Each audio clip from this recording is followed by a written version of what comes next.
Hello and welcome to Mary's Nutrition Show, coming to you live from Seattle, Washington. Our mission here is to help you look better, feel better, and live better one meal at a time. This episode, Eating for Sustainability, Mary's Climate Accord. Now here's your host, Integrative Registered Dietitian, Mary Purdy. Bonsoir and welcome to Mary's Nutrition Show. We may not be in Paris, but we can agree to do something about climate change.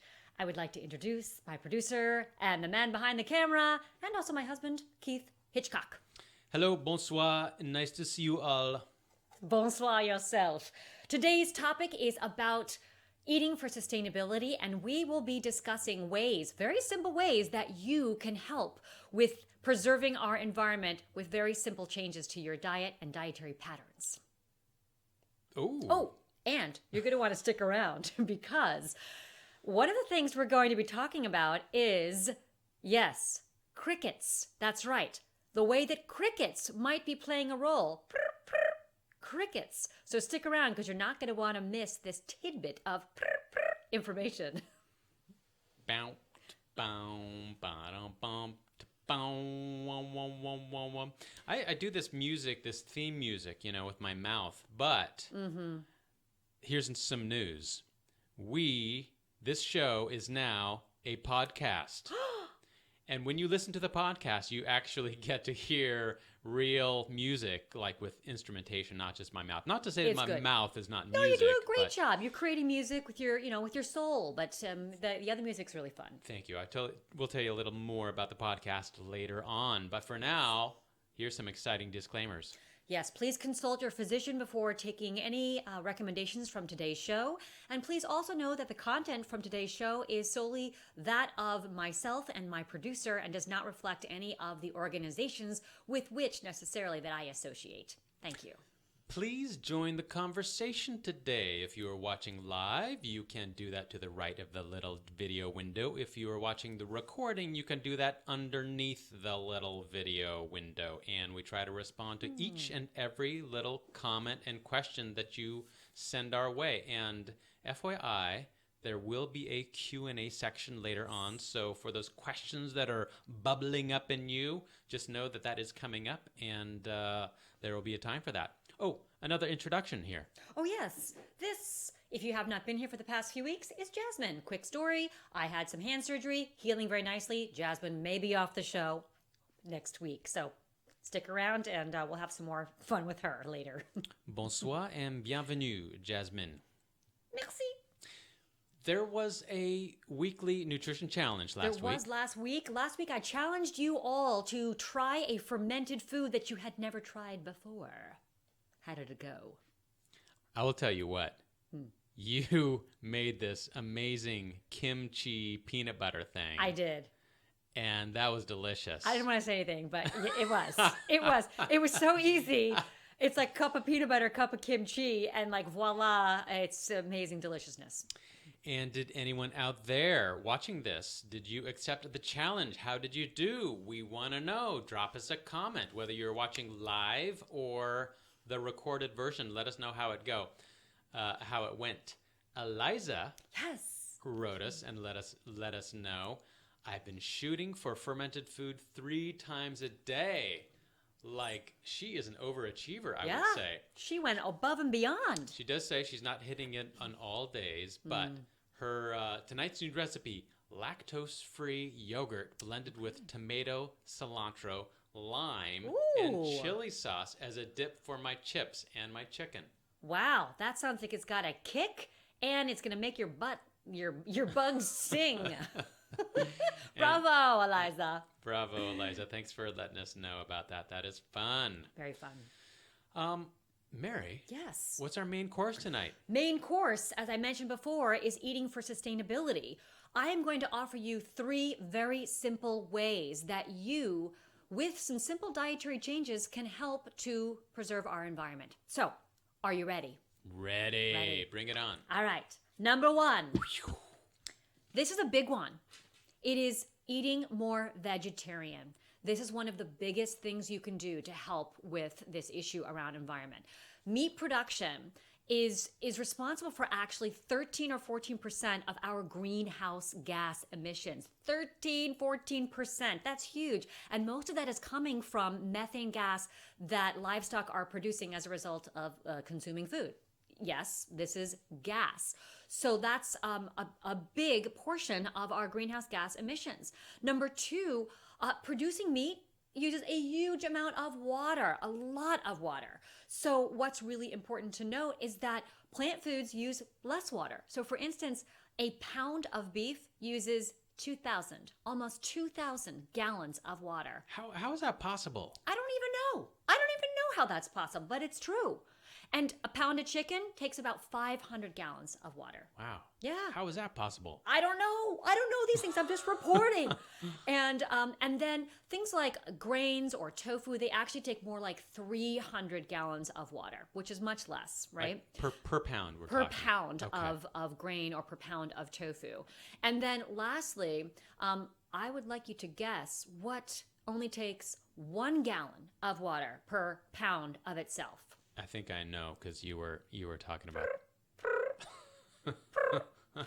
That's right. Is it a cricket? It's crickets, which I know people don't necessarily think of as eating, but actually they're up and coming as one of the new protein sources out there. It's the new big thing. There's the fad I of know. eating. Is it just a fad or is it going to stick, Mary? I think it's going to stick, and we're going to actually have a show about this sometime this summer. We got to call it the Cricket Show, and hopefully we won't just hear crickets when we talk about it. But yes, quite a sustainable food, at least for the time being. So we'll see what happens on that front. The other thing to know about livestock is that I'm just checking my notes here because I just can't believe the statistics here. But when speaking of water, manure coming from livestock just contaminates a lot of drinking water in a number of both developed and non or less developed countries. So that is a huge part as well of just overall health and staying well and making sure that our environment is a place where people can actually get fresh water.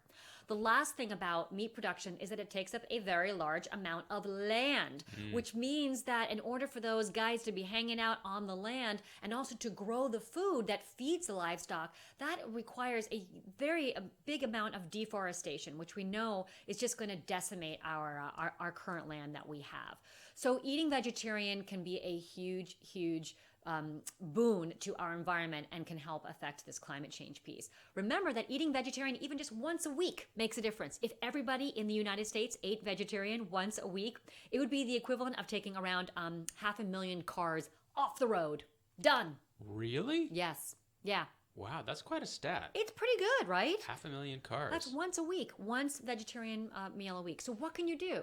You can eat vegetarian more often, even once a week, as I mentioned. You can have beans, tofu, tempeh, nuts, and seeds more often. You can eat, if you are a meat eater, and I do eat a little bit of meat, just eat less. So if you're eating 5 ounces, eat 2 ounces and supplement it with other plant foods or flavor foods with just a touch of mint. That would be meat. You can throw your mint in there too. Why not? I love mint. But just use less meat and use it more of it as a flavor agent rather than having it as the bulk of your meal. Okay. Okay? Powerful point 1. Powerful point 1. Let's move on to point 2. This is about food waste. Let's reduce your and my and our food waste. Did you know that we actually throw out 1/3 of the food that we produce? 1/3? That means for every person, we are throwing out about 1,300 calories, which is enough for a person to actually have an entire day's worth of food, almost. Yeah. Which is just absolutely huge. That's a lot. It is. And that food that gets thrown out sits in landfills and actually produces more methane gas, which contributes to our greenhouse gas emissions. So we need to reduce our food waste. And how do we do that? It can be easy. First of all, order less at restaurants if you go out. And if you do order too much, bring a little container and take it home with you so that you are wasting less food. Clean out your refrigerator. Make sure that there's nothing in there that is sitting in the back of your refrigerator rotting. Full disclosure, I'm sorry. I'm sorry. It went bad. It smells like an alcoholic apple cider. It's fermented and not in a good way. So this is going to get thrown away, and I apologize. I too am culpable for these things. So we got to watch that. And then it's very easy to look over the funny looking fruits and vegetables that maybe are a little aesthetically challenged, like this daikon radish. But just because he looks a little funny, and he could be a little friend for Jasmine, hello. Just because he looks a little funny doesn't mean he tastes any different. So a lot of food gets thrown out at the grocery store just because it looks kind of funky. So grab that ugly vegetable, grab that goofy looking piece of fruit and eat it. And I want to give a shout out to a friend and colleague, registered dietitian, a friend of mine named Chris Vogliano, who speaks about this issue a lot. So tons of information out there. Check it out. It's really, really important. Another thing you can do is just not buy so much food. So buy in bulk. So you're only using what you need. You know, we're not to the weekly challenge yet, but and because we're speaking of the Paris Accords, I want to give my Frenchy friends a challenge. Oh, good one. Take a container to the restaurant, because you know what they don't do? It's a cultural thing. They don't really do doggy bags over there. They don't really take food to go, or that was my experience. That may have changed by now, but that's a challenge to my Frenchy friends. À vous, les personnes de Paris et la France. Yes, okay. What's point 3? Point 3. Thank you for keeping me on task. 3. This. Ooh, hello. This. I think it's stuck on my back. Okay. Point 3 is actually, as I mentioned before, buy in bulk. This is about reducing your packaging. So there are so many foods that come in packages that cannot necessarily be recycled. So they get thrown away. So if you can use less packaging in the foods that you purchase, that really makes a difference. For instance, this oatmeal, guess where I got it? In the bulk section? Yes, the bulk section. And I used a bag that we had from before, so you can reuse bags. These lentils, guess where I got these? In the bulk section? The bulk section, you got it. Come on. This pear, guess where I got this? Did you buy that with a lot of packaging, like in a cardboard thing with some plastic? No, I did not. And I did not get it in the bulk section either. I bought it at a farmer's market, you know? And this guy, carrot. No bulk section, no packaging. I just bought the carrot at a farmer's market, okay? So the less packaging, the better. The thing is, sometimes you gotta buy a package. And here you go. Package of a poblana black bean burger, which you can put on the grill this summer as one of your vegetarian meals of the week. This does have a package, but what you can do with this package, don't throw it in the garbage. Take it out of the garbage, go to that garbage can right now and grab it and put it in the recycle bin. So we can recycle. And with food, we can, if possible, compost. So reduce your waste, reduce your packaging, and this can make an absolutely huge difference in the world of food and sustainability around our environment. Oh boy. Yes. It is time for a Q&A. Oh. And so if there are any questions brewing out there around eating for sustainability, go ahead and drop that in chat right now, and we'll see if we can tackle them. You know, Mary, it seems like a lot of this, you haven't specifically called this out, but a lot of this stuff is essentially voting with your pocketbook, your wallet. It is. It is. It's voting with your wallet. It is also voting with your fork. And that makes a big difference. Sometimes if you don't want to call your senator, if you don't want to show up at the rallies, you can do very, very simple things in the comfortability of your own home and your grocery store and your refrigerator. It's really, really easy to make a difference with what you eat. You're going to make my mom so happy. Oh, I'm talking so about happy. this stuff, because my mom raised me to recycle things and be good to the environment. Any questions out there? So it's quiet. It's quiet out there in chat land. So no one has a question about the crickets? they will learn more about that in the cricket episode. Cricket episode coming up. Where did you get that this crazy radish? Yeah. I got it at a farmer's market, and it spoke to me. I saw it at the farmer's market, and I said, is this the type of thing that people will not buy? And they said, very often it is. And I said, well, I'm going to buy this specifically. I buy the most kooky looking tomatoes and radishes and carrots that look completely deformed, and they are beautiful to me. They are beautiful. I took some photos of that last week, actually. Oh, and I will. We should put those up on the site. Yeah, I'll put that up. Great. So let's recap our main course. All right, main course is number 1, eat more vegetarian. Number 2, reduce your food waste. Bring a container to your restaurant. Clean out your refrigerator, for God's sake. And number 3, reduce foods with packaging on them. Buy something that comes in its own package, which is called a peel. Voila. I am sure that people might even have some other ideas related to eating for sustainability. So if you do, actually drop them in the chat or the comments under the video. I just scratched the surface, Keith. This was we could have a 3-hour show, God forbid, but we could have a 3-hour show on this topic. Sure, There's so much you can do. That's the way these goes, Yeah. and we should say that. There's always more to say. Always more to say. So join the conversation. Join it. Hey, if you appreciate the show, you can help us out by subscribing to the Mary Purdy YouTube channel or, hey, subscribing to this new show on iTunes. We have a podcast of this same show. The audio from this video show is now on iTunes. So check it out. You can search for Mary Purdy or Mary's Nutrition Show on iTunes and find us. Are you listening to the show right now, Mary? I am. It's going pretty well. And lest we forget, is there a weekly challenge? Of course there is. And in fact, this week I'd like to give you all a choice. We all love choices. So number 1, I challenge you to eat not 1, but 2 fully vegetarian meals 3 times a day. So 2 fully vegetarian days of the week. That's challenge number 1. Or if you do not wish to do that, you can buy something in bulk if you have never purchased a bulk item. Or number 3, you can clean out your refrigerator and rescue that kooky looking jam at the back of the refrigerator, or that carrot that's on its way out to being limp and rotten, and throw it in a soup. Okay, so 2 days of eating vegetarian, Fully vegetarian. or buying something in bulk that maybe you wouldn't normally, and you don't really know what's in the bulk section until you really investigate. Buy something you've never bought. And on the note of investigating, clean out that thing in the back of that second shelf of the fridge. Hey, there is a question that came in, Mary. And okay. I feel like We'll take it. We will take it. This is from Susan, who says, that radish is so white. I thought foods with color were more nutritional. Your opinion?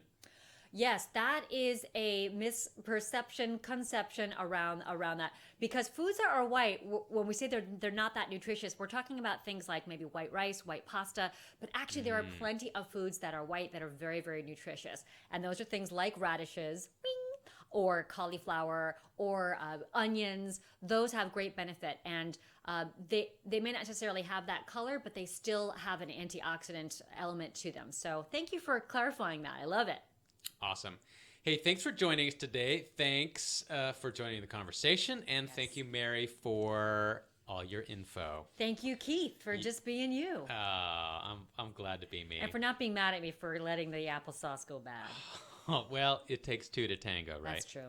You'll definitely want to join us next week at Tuesday, 6 p.m. Pacific, or sometime thereafter, watching the video. Why, Mary? Because next week we're going to be talking about skin health, eating for your skin. Whether it's acne, eczema, or just plain old wrinkles, you're going to want to tune in to find out how to make this more vital than it ever has been before. Yes. By the way, Mary, no one said anything about that extra new mole on your face. Oh, this one? Yeah. Yeah. I was inspired because for some reason I associated France with moles. Well, you're just looking so Frenchy. I love it. Thank you. Okay, we'll see you next week, everyone. Thank you. Bye-bye. Roll the credits. All right. This show was produced by Keith Hitchcock and Hocus Pocus Media with the assistance of Jasmine. Thank you. Disclaimers. And now our disclaimer. This show is intended for information and entertainment purposes only. It is not intended to replace or substitute professional health, advice, or care, and should not be used for diagnosing or treating a health problem or disease. Please consult your physician before following any advice contained here. Never disregard professional medical advice or delay in seeking it because of something you have learned associated with this show. The opinions expressed on the show are those exclusively of Mary Purdy, the show staff and guests, and this guy over here, and do not necessarily represent the views or policies of Aravel, Bastyr, or dietitians in integrative and functional medicine and any other entity with which I may be associated.